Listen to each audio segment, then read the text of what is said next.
Hi, and welcome back to my soul shelf. My name is Wendy, and today we're going to be discussing A Dowry of Blood by S.T. Gibson.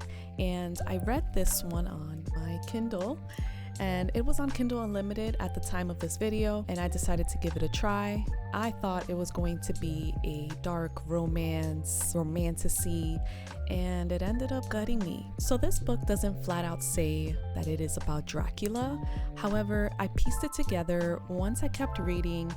And yes, the story starts with a human girl who was changed by a vampire, and he promised her wealth and loyalty. And throughout the story, I noticed that this was around the Renaissance time, a little before the Renaissance time, and a little bit after the Renaissance time. And I was like, the Renaissance.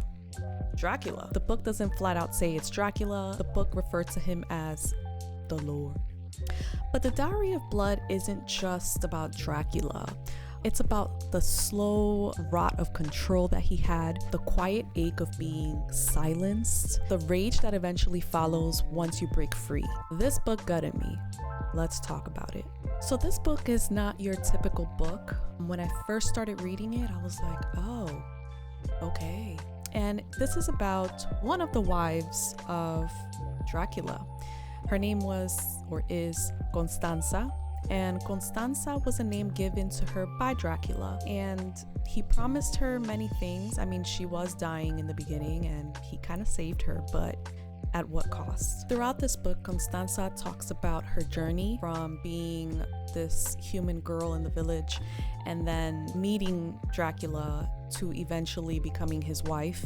Well, she became his wife once he turned her. And then she goes through this whole motion of what happens after you have immortality and how do you live with Dracula. And it wasn't pretty. She was being slowly but surely manipulated, gaslit, so many different things.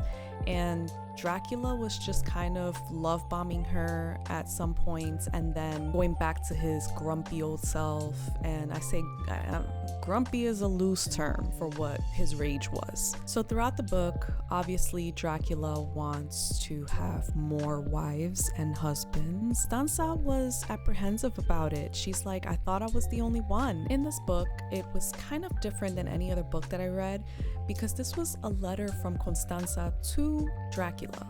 And it was addressed to him. However, she describes all her pain, what she endured with him, and all the different things that he put her through, including having polyamorous relationships that she wasn't fully on board with, but she agreed to them because, well, he was Dracula and he had all the power and basically all the money, all the power, and everything that comes with containing someone for a very long time. I felt extremely bad for her because she couldn't leave the house. She was under restrictions under Dracula, and he would shower her with love, kind of like love bombing. Not like, it was love bombing.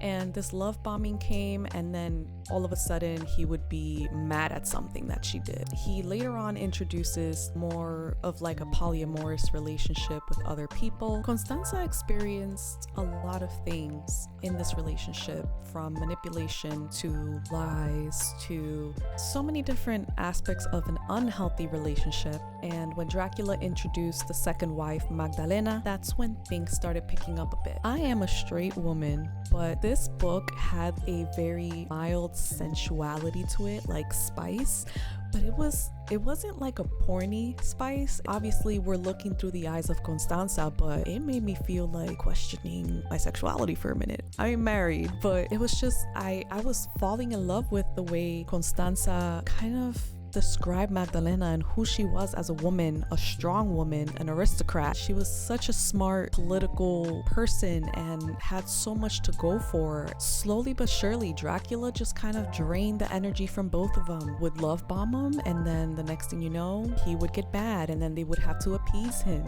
That to me broke my heart. Throughout this book, they do pick up a third person. This was a male. This one was very young, probably 19 years old, named Alexei. And once he picked picks up Alexei, that's when things start turning for Constanza and puts everything into perspective.